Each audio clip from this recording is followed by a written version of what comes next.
एक संत बड़ी सुंदर प्रसंग की व्याख्या कर रहे थे कि एक आदमी था, मरने से पहले वसीयत में अपनी संपत्ति का वसीयत कर गया। मेरी मृत्यु के बाद मेरी संपत्ति का बंटवारा कुछ इस तरह होगा। उसने लिखा कि जो है मेरा आधा हिस्सा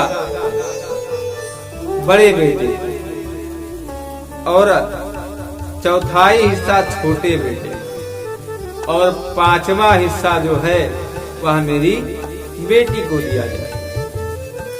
कुछ दिन बाद पंचायत बैठी। पंचों ने कहा, भाई दिवंगत व्यक्ति की इच्छा के अनुसार बंटवारा कर दो। क्या लिखा हुआ है भैया? वसीयतनामा निकाला गया, पढ़ के सुनाया गया कि वसीयत में लिखा था कि मेरी जो संपत्ति है उसका आधा हिस्सा बड़े बेटे को, चौथा हिस्सा छोटे बेटे को और पांचवा हिस्सा बेटी को दिया जाए। अच्छा, बंटवारे में था क्या? पंचायत बैठी, पंचों ने पूछा कि संपत्ति क्या है बंटवारे के लिए? तो बंटवारे के लिए संपत्ति थी 19 ऊंट। अब बताइए 19 ऊंट को आधा कैसे किया जाए, कैसे बंटवारा हो? पंचों ने बहुत अकल लगाई। अकल लगा करके जब थक गए तो उन्होंने कहा, ऐसा है इसको बेच करके और संपत्ति बांट दिया।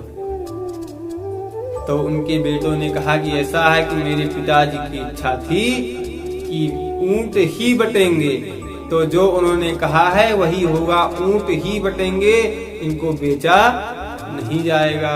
अब सब लोग बड़े परेशान कि ऊंट 19 में से आधा कैसे किया जाए। अब कोई वस्तु होती तो उसे काट दिया जाता और 9.5 करके दे दिया जाता, आधा हो जाता। लेकिन कोई वस्तु पदार्थ तो था नहीं, वह ऊंट था। महाराज सब लोग परेशान थे। उतने समय एक व्यक्ति अपना ऊंट ले करके और वहां पर पहुंच गया। उसने पूछा, भाई क्या बात है? उनके लड़कों ने बताया कि देखो, किसी ने कहा कि मरने वाला मर गया, लेकिन इनके लिए मुसीबत कर गया। उसने पूछा, भाई क्या बात है? तो सभी ने बताया कि ये 19 ऊंट हैं और इनको बांटना है बराबर भागों में। कैसे बांटना है? तो आधा जो है बड़े बेटे को और चौथा हिस्सा छोटे बेटे को, पांचवा हिस्सा बेटी को। उस व्यक्ति ने कहा, देखो दिवंगत जो व्यक्ति था वो मेरा मित्र था और मित्र के नाते मैं अपना एक ऊंट दे देता हूँ और आप बंटवारा कर लीजिए। अब बात बन गई। अब जो है क्या हुआ कि 10 ऊंट जो है बड़े बेटे को दे दिया गया और तीसरा आधा हो गया और चौथा भाग यानी 4 ऊंट, आधे का कितना? आधा। 5 ऊंट जो है छोटे बेटे को और 4 ऊंट बेटी को। 1 ऊंट बच गया।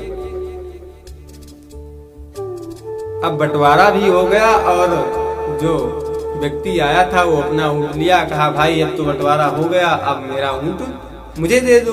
और वह अपना ऊंट लेकर के चला गया। अच्छा, कहने का तात्पर्य यह है कि इसी प्रकार हम भी हैं। क्या है?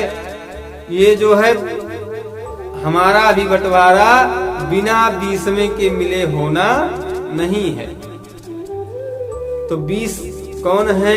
तो कहते हैं 5 तत्व शरीर का, 5 ज्ञानेंद्रियां, 5 कर्मेंद्रियां और 4 जो है अंतःकरण, मन बुद्धि चित्त और अहंकार। पूरे 19 हैं और 20वां सब कर परम प्रकाशक जोई, राम अनादि अवथ बत सोई।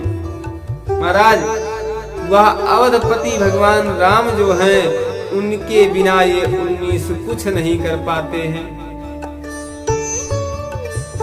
जिसकी वजह से